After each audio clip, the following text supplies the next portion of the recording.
Students, कैसे हैं आप सब? उम्मीद करती हूँ आप लोग अच्छे होंगे। आज आपकी वर्कशीट नंबर 20 आई है, इसे अच्छे से लेबल कर लीजिए, डेट डाल दीजिए, क्लास, सब्जेक्ट, अपना नाम, अपने टीचर का नाम लिख लीजिए। आज हम लोग पढ़ेंगे विद्युत के फ्यूज़ के बारे में। फ्यूज़ क्या होता है? तो देखिए लिखा है, जब भी ज़रूरत से ज़्यादा विद्युत यानी करंट क्या होता है, फ्यूज़ से होकर गुजरता है तो ये जलकर टूट जाता है। ठीक है, और इससे अत्यधिक करंट को आगे विद्युत पथ में जाने से रोक देता है। इसीलिए ये अत्यधिक करंट विद्युत उपकरण जैसे कि पंखा, टीवी, वॉशिंग मशीन आदि तक नहीं पहुंच पाते हैं। इसकी वजह से कई उपकरण जलने तथा ख़राब होने से बच जाते हैं।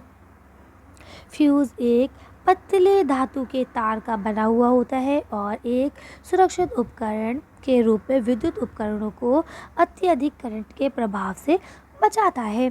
आगे बात समझ में, आपने एक वर्ड सुना होगा, बल्ब फ्यूज़ हो गया, सुना है? तो उसका क्या अर्थ है? देखिए, वो हम एक आम भाषा में सुनते फ्यूज़ हो गया यानी ख़राब हो गया, तो वो भी कब होता है?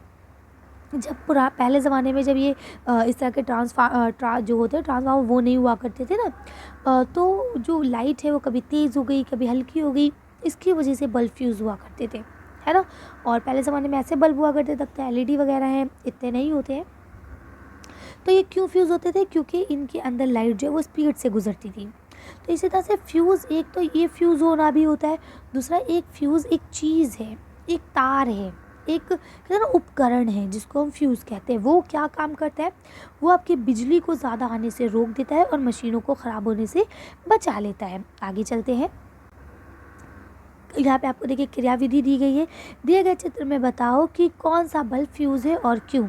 तो देखिए आप बता देंगे ये वाला बल्ब फ्यूज़ है, बल्ब ए फ्यूज़ है, क्योंकि देखिए इसके बीच का जो तार है वो टूटा हुआ है।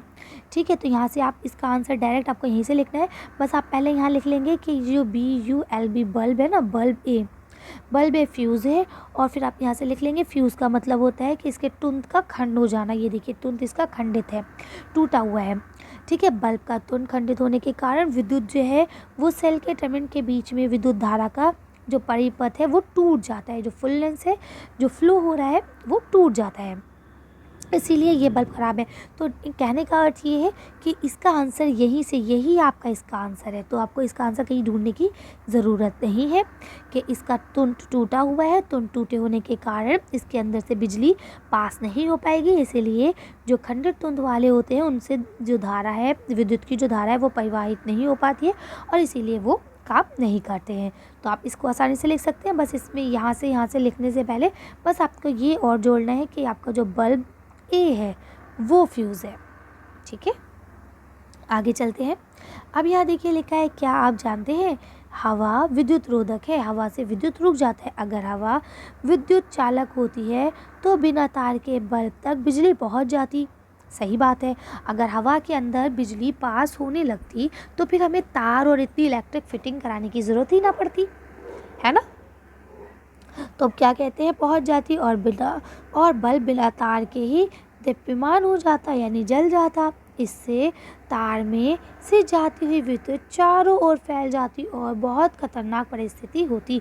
अच्छा, अब एक तो बात अच्छी है कि भाई बिना तार के हम जला सकते हैं, लेकिन एक बहुत ख़तरनाक बात है कि जब वो हवा में चारों तरफ फैली रहती तो हमारा शरीर तो वैसे ही बहुत जल्दी रिएक्ट करता है ना। हमारे शरीर के अंदर से विद्युत धारा जो है वो पास हो सकती है, हमने पढ़ा था ना पिछली बार। तो अब कहने का क्या अर्थ है, अगर ऐसा होता तो बहुत ख़तरनाक मामला हो जाता। ठीक है, तो चलिए उम्मीद करती हूँ यहाँ तक आपको समझ में आ गया होगा। अब यहाँ देखिए लिखा है निम्नलिखित का सही मिलान करो। अब यहाँ पे आपको मैचिंग दी गई है, चलिए मैचिंग कर लेते हैं।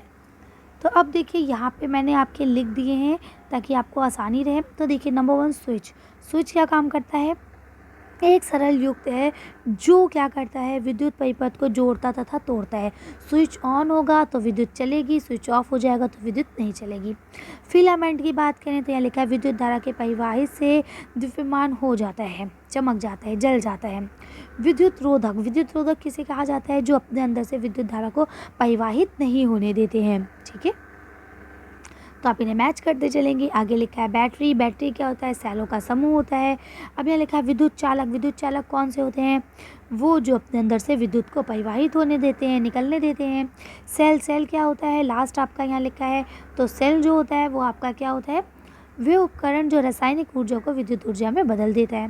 तो यहाँ देखिए मैंने नंबर लिख दिए थे क्योंकि यहाँ पे जगह नहीं होती, फिर बाद में बहुत खिचड़ी पक जाती है, तो आप लोग इसे कर लेंगे। अब देखिए यहाँ आपको लास्ट क्वेश्चन दिया गया है, निम्नलिखित के चिन्ह बनाइए। सेल का चिन्ह कैसे होता है, बैटरी का चिन्ह कैसा होता है, बल्ब का कैसा होता है, स्विच ऑन और स्विच ऑफ का कैसा होता है। चलिए तो इसे हम लोग चार्ट के थ्रू देखते हैं, फिर वीडियो को फिनिश करेंगे। देखिए ये होता है आपका सेल का सिंबल, जिसमें एक लकी लेटी, एक खड़ी, एक छोटी, एक ऐसे लेटी, ये होता है आपका सेल। ठीक है, अब बात करें इलेक्ट्रिक बैटरी। ये देखिए हो सकता है ये थोड़ा आगे पीछे हो, तो आप इसे अपने हिसाब से कर लेंगे एडजस्ट। ठीक है, इलेक्ट्रिक बैटरी में क्या होता है कि इसमें जैसे एक ही डंडा होता है खड़ा हुआ, इसमें 2 डंडे खड़े होते हैं। बल्ब जो है वो इस तरह से भी बनाया जा सकता है और इस तरह से भी बनाया जा सकता है। ये हम लोग पिछली वर्कशीट में भी करके आ चुके हैं, अगर आप लोग ने लिखा है तो वहाँ से देख सकते हैं। ठीक है, इसके बाद देखिए स्विच ऑफ का मतलब यहाँ देखिए ऐसे बना रखा है। वैसे हम लोग को जो पिछली बार वर्कशीट आई थी उसमें हम लोग ने कैसे बनाया था, याद है आपको कुछ? यहाँ डॉट था, इसको उठा दिया था तो ये स्विच ऑफ हो गया था, और जब हमने ऐसे करके ये दोनों लकीरों को मिला दिया था तो ये स्विच ऑन हो गया था। ठीक है, तो आप इस तरह से भी बना सकते हैं, तो आप कर लेंगे इसे।